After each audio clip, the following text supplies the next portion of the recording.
Hi, my name is Vanessa Lech, and today's video is going to be about several topics, to include but not limited to um, let's see, the House Committee on Veterans Affairs Oversight is one topic, dealing with the horrible staff, some of them at the Alexandria, Louisiana Veterans Affairs Medical Center and in this region of the country, and the lack of accountability in general at Veterans Affairs, the U.S. Department of Veterans Affairs, something that I've unfortunately seen and been dealing with for 10 years now. It's this year, it'll be 10 years. And I'll go into a little bit of that later. Fortunately, my interactions with the VA have been very minimal through many of those years on purpose. And I'm striving at this point to make it that way yet again.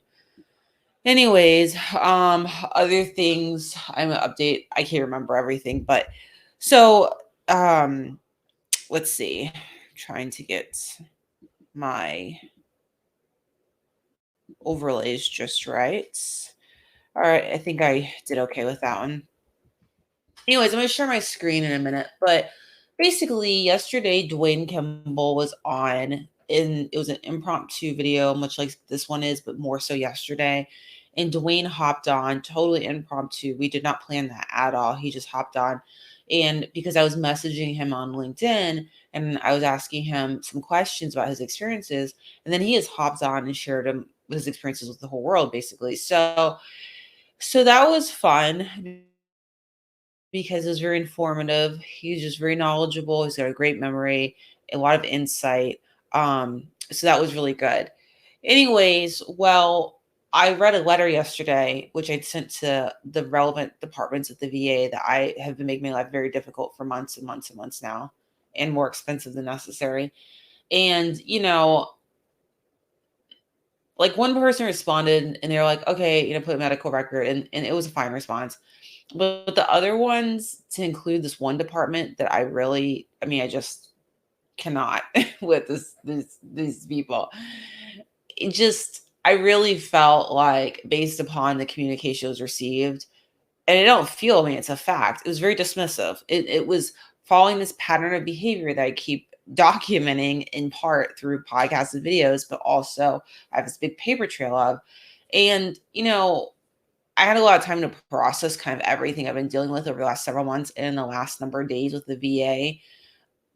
Again, as I told Dwayne and the whole world yesterday, like, I'm just trying to access the most basic of mundane of healthcare. Like, this is not something super exciting. Like, the way I get treated in the Louisiana Veterans Affairs health region, you would think that I'm trying to get them to buy me a first class ticket to go straight to Mars. That's how I get treated. I mean, the same way, as if that's what I was asking them to do for me.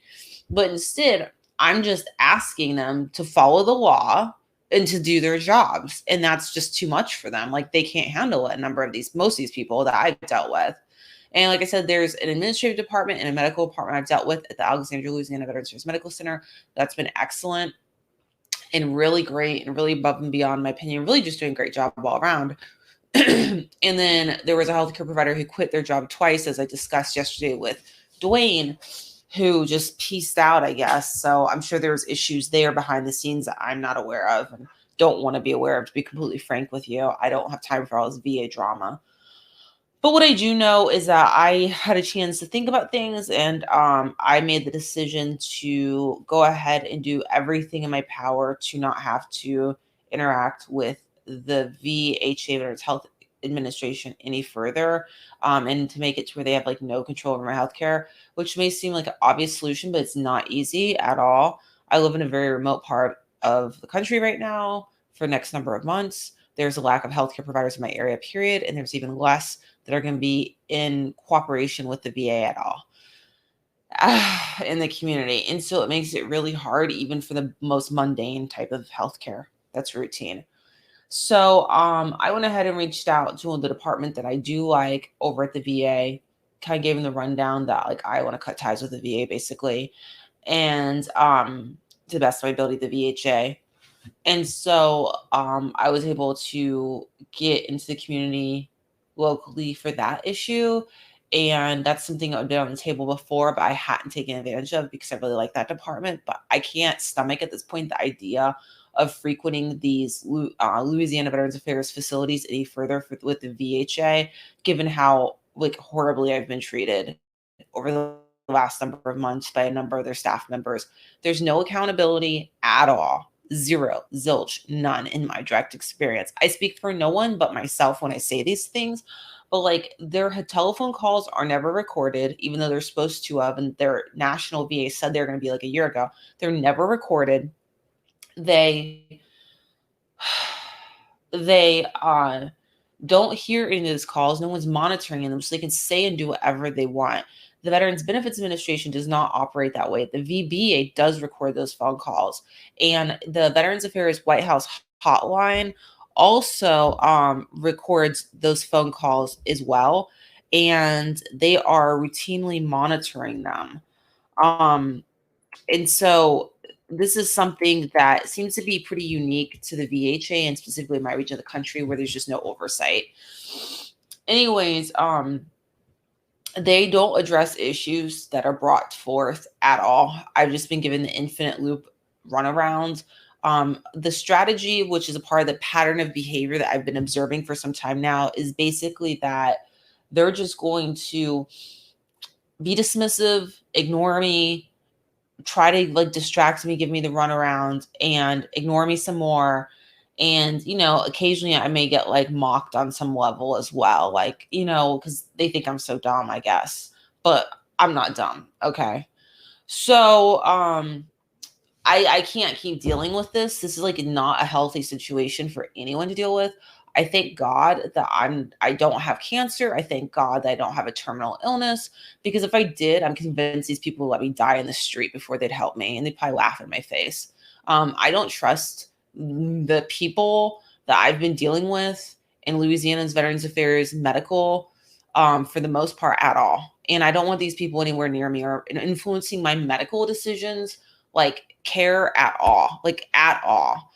So what I've decided to do is I obviously said that I got part of the care already outsourced. So that was good. And now I reached out to the community care at Alexandria, Louisiana Veterans Affairs Medical Center, and go figure, their system is down right now to search for healthcare providers in your area. So I cannot 100% with accuracy like know if that's even gonna be an option until I know how far away it is from where my location is. And currently, like last I checked, like there were no good options anywhere near me. And if I have to drive 4 hours to see a primary care provider via the VA, even though it's in their network but out of their facility, then it's basically like, why am I even doing this to myself? Like, I may as well just figure it out some other way. So I have access to their healthcare system. And so I've already set up an appointment to utilize the healthcare system to meet my basic needs. And I know it sounds like if I were to watch these videos or listen to these podcasts, I would think like, oh my God, she's at the doctor every day. She must be really sick. Well, no, that's not true. I'm actually not at the doctor every day. I've been trying to get a freaking medical appointment and get my different like medical needs addressed for months and months and months and months and months. And I've been fairly unsuccessful with part of that because of all the VA drama of them canceling appointments on me, on them denying my medical service request. Like, just, it's like, it's one thing after another. And it's always the stuff I would never think that they would have a problem with that they have a problem with. So anyways, in an effort to be, so I'm waiting on the VA to get back to me once their system comes back up to try to outsource the rest of my medical care into the community and get out of the VA permanently. I want nothing more to do with this system if I could possibly help it. And I just really want,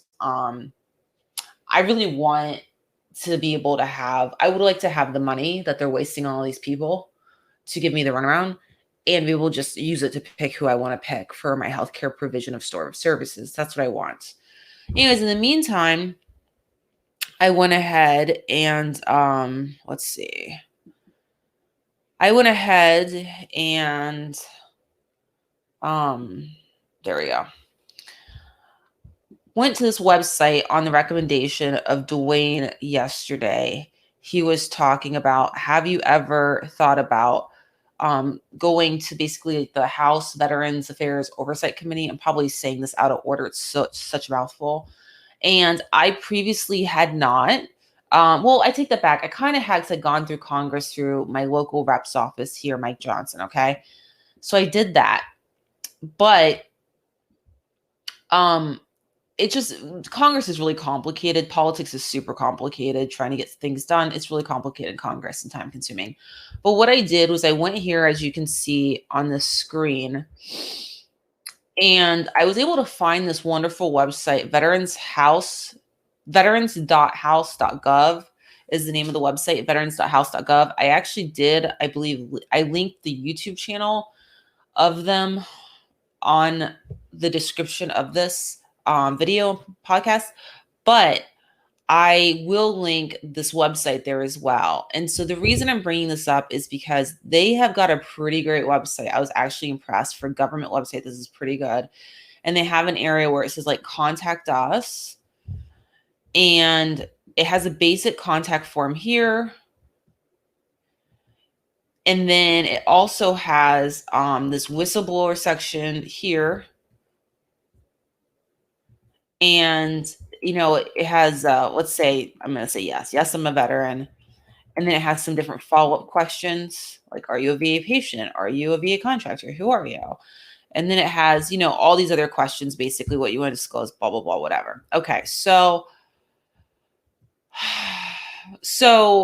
these are options about how you can communicate with this committee. They also have 2 phone numbers. I actually did it all because I'm an overachiever. I filled out this contact form right here, contact the committee. Oops. I filled out the whistleblower form with the same information, and I also called and left a voicemail on each phone number that was listed, which was right here, this one. And then also, I think there's another one on the other form, I forget. Well, anyways, they're working tele-remotely right now, just FYI. So email is definitely the best way to reach these people, I learned. And they did a really good job of getting back to me right away. And the reason I'm showing you this is because if you want your voice heard and you're a veteran and you don't maybe like what's going on at the VA, like the best thing you can do if you're able to do it is to give constructive feedback, basically. And this is a way to do it.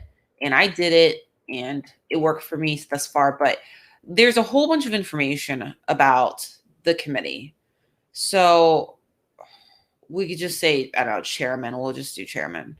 Okay, so it shows the rep that is the chairman of the committee, and it has a bunch of information. So I think that's really worthwhile and worth checking out.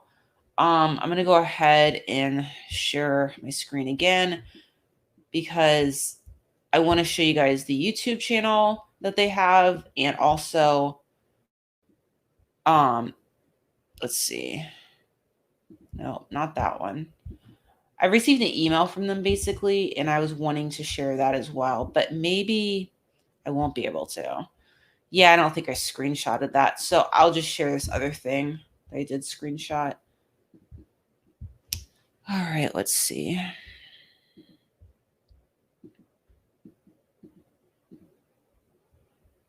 Okay, so this is the YouTube channel of the House Committee on Veterans Affairs. And so a good way to basically be able to get more education and involved about kind of the governmental aspect of how to influence change at the U.S. Department of Veterans Affairs would be to like subscribe to this YouTube channel, the House Committee on Veterans Affairs, and so you get notified and can check out the different videos on it and stuff like that. I have been doing that because I have zero faith in these people at the VA that I've been dealing with.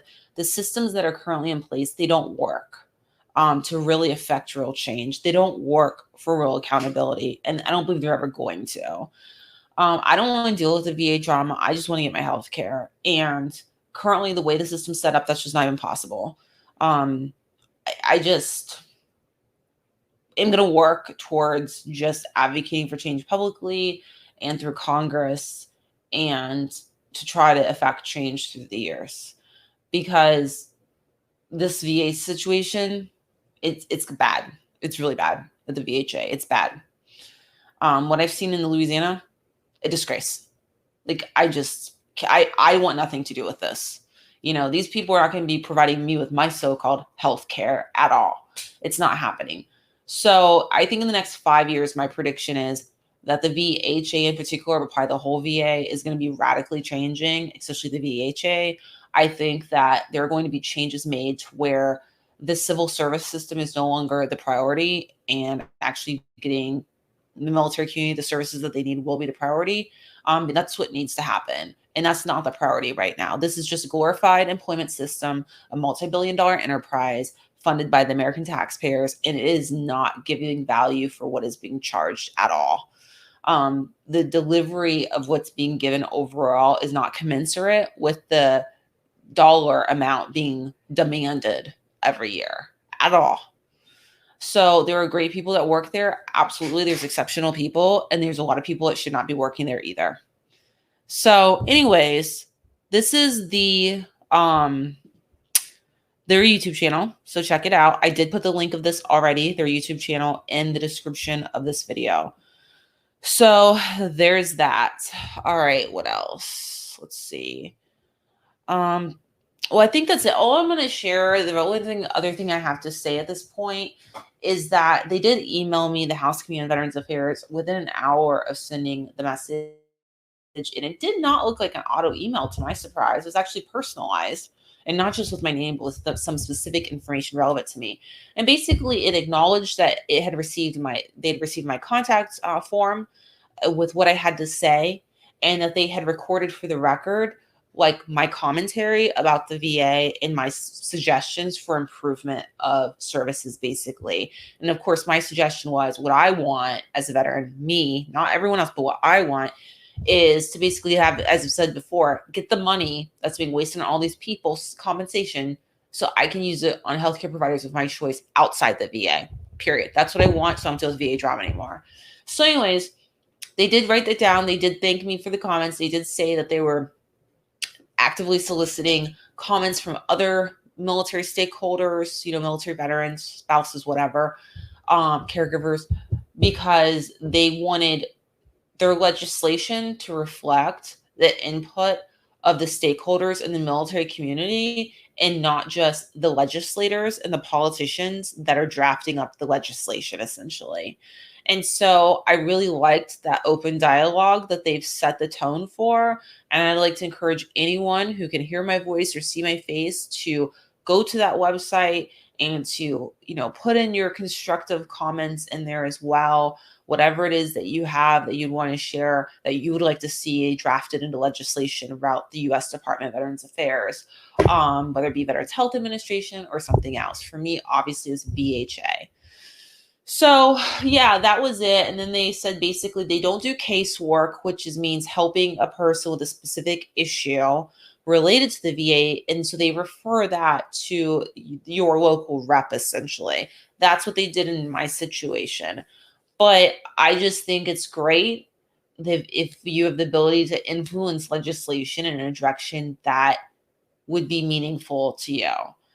Because we as the veterans have to live with this crummy Veterans Health Administration that I have observed and witnessed in Louisiana, and not just Louisiana, but elsewhere. Okay. I've seen some real bad stuff at other VAs too. This is not the only region. When I go to my next region, next part of the country, I plan to basically do whatever I got to do to basically bypass the VA and get my healthcare outsourced, because I don't trust the VHA at all. Not after dealing with what I've dealt with in Louisiana. So super good with that. No thanks. And anyone who's against my commentary here, I double dog dare you to go have all of 100% of your healthcare taken over by the VA and see how that works out for you. Yeah, because it hasn't worked out real good for me. All right, that's all I got. I wish you all the best.